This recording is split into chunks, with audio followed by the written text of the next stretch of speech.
Hey guys, welcome back to Perryville YouTube channel. I have a little project out in the garage on the 66 Caprice, so I thought why not bring you guys along to play around a little bit. You can see we're taking the headliner down here, and a couple of problems. One, or the main problem while we're taking this thing apart is because when going down the road, especially like when a semi goes by or something, it rips the headliner down. It brings the rods upside down.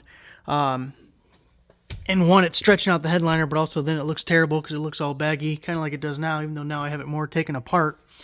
So if you've never seen these kind of headliners before, where each of these seams are, there's a metal rod with a hole in the end, and it goes all the way across, and right in the middle, there's like a clip, and it slides in to that clip, and that's what holds it in position.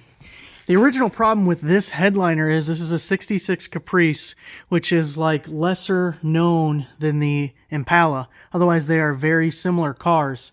So I don't know about today, but 20 years ago when this headliner was put in, me and my dad put this in, you couldn't get a 66 Caprice headliner. The only thing you could get was an Impala headliner, and one of the differences is the spacing of where these rods go. I don't remember the specifics exactly. Either this had one fewer rod. I think this has, the Caprice originally had more rods than the Impala, or maybe they were just positioned differently. Doesn't matter. Let me show you the back side so you can see what we had to do back in the day and what I'm going to try and figure out now.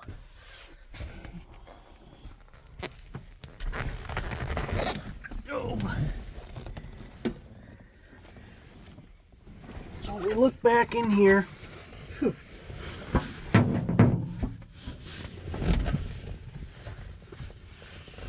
Get a light in here. So if you see, that clip is the original spot where the rod would go in there and it would seat in like so, right? And there's like one of the rods. Here's one of the rods. Now what we did was in this roof brace, cut this hole right here and then let the rod, the tension of the rod kind of held it up. And it actually worked for a long time. Like I said, we did this headliner 20 years ago, but now every time I drive it, I'm having a problem with the headliner coming down. We also had to drill new holes along the side so that it fit where it was supposed to. But what I'm thinking of doing is if I can get in here with my drill and drill a hole on the back side, back side of this, here we go. So then I can run a tie wrap through here and through that hole and just tie wrap it to the slot where it's supposed to be. Because I'm not sure how else I can get that thing to actually sit in its place. If it's up here, it's totally out of position and the spacing doesn't work. You'll have one baggy spot and then the other spot won't reach. So it has to be over here. I'll let go. So I'm thinking, I don't know if I can get in here with an impact and drill. And I got to be careful because you sure don't want to go up here.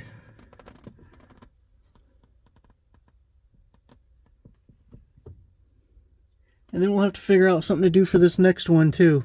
So you can see we had this one that's not being used, and then this one is off, and then we're splitting the difference here. So just the whole spacing was goofy on it after we moved it. So anyway, that's what we're going to do. Let's try and see if I can drill a hole there and run a tie wrap through it.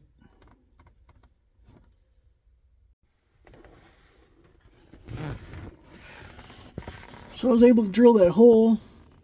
Luckily, we have quite a big cavity here once we get a couple of these rods out of the way. So I ran my tie wrap, or zip tie, whatever you want to call it, through there. Now, before I get too carried away and hook it up there, I want to make sure I'm in my holes correctly over here. You see mice got up here, these dumb bastard things. You see up front, they ate a hole in it there, and my temporary solution is just put a little piece of fabric tape on there so at least it's not a hole. Prick. Fucking mice. Anyway, so we're gonna make sure we're in that hole. There's two holes over there. I don't know why we drilled two. I'm guessing the first one we drilled was wrong. Looks like we drilled a couple of holes. I don't actually remember all the specifics of doing this. It was 20 something years ago, but we're in that bottom hole over on that side. Oh, I'm gonna we're in the bottom hole over there.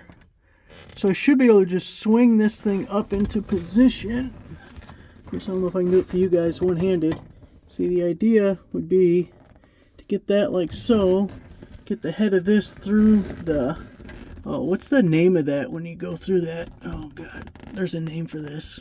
Anyway, go through there and then zip it up. I think that's gonna hold it. Hopefully it actually sits in here a little bit. Okay, let's see what happens. I think we got it pretty good. Got everything all lined up like it's supposed to. Got that zip tie on as tight as I can. I think I'm going to leave it because I don't want to leave a sharp edge. Maybe I can... No, I don't know if I can even push it in a little bit. Anyway, it's tight enough that when I pull on it now, the whole roof support flexes a little bit, so I don't think that's going to be able to go anywhere. I just don't want this to have a sharp enough edge that it wears through the headliner at all.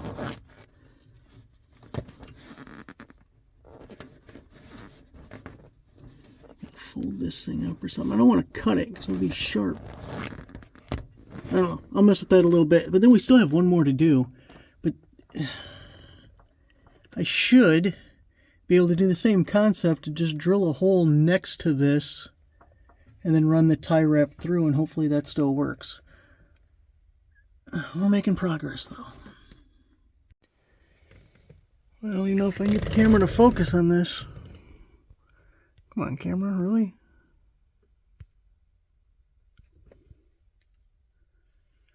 Alright, there we go. That's a little bit better. Anyway, this one was more difficult, but I was able to drill a hole there, run this tie wrap, and then I got these two tie wraps that got between the outer shell, the skin, and the support here.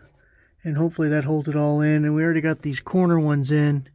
So now to get this end piece, I'm going to play around with this a little bit, see if I can make it look a little better. But it's this little rubber strip here. And all that rust. I'm going to put some of my rust stuff on there. I don't like any of that. This gets stapled. The end here gets stapled to the end. So pull it tight and staple it. And then the trim piece for the window goes over that. But I'm going to see if I can dress that up a little bit. But I think these rods are going to stay in place now, hopefully. So I'm working on getting it tacked back in at that tack strip at the end. Unfortunately, the only staples I have are a little bit too long, the 3/8 of an inch, and that strip isn't that thick, so they're kind of getting mashed, but it's going in better. This corner's always looked pretty terrible. It doesn't fit right, and I think the windsail should actually be up a little bit because there's a tack strip above the windsail. Obviously, you can't staple to it now because they would all be exposed, so there's really nothing that holds this corner. The trim piece gets this part here, but this has always been baggy where these two meet. And, you know, this is just cardboard here. And the only thing that holds this on is this light. But this actually, even though it doesn't look like it, is better than what it's looked like before. And the trim will put a little pressure on it to help just a little bit. And I put some of that rust converter all along this strip before I started. I mean, maybe in the winter, I don't want to be out of commission for a while because it's summertime. I don't want to be able to drive this thing. So maybe in the winter, I might take this tack strip down, get behind it, and actually paint it and everything. What really needs to happen is this window needs to come out and the metal all the way around needs to be fixed. But that's not a project I'll be doing. So, we do what we can. I'm going to go ahead and finish pulling this up and stapling it all the way down.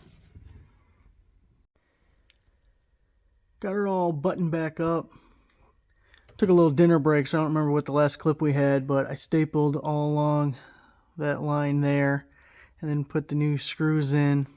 I don't know what they're really supposed to screw into because I didn't see holes where these screws are supposed to go. So I just have them going into that little tack strip, which it's going to have to be good enough. I can see there's a little bit of gappy right there where you can see the light going through it. Overall, it looks pretty good. I mean, it's up in the air, which is a lot better than laying down like it was before.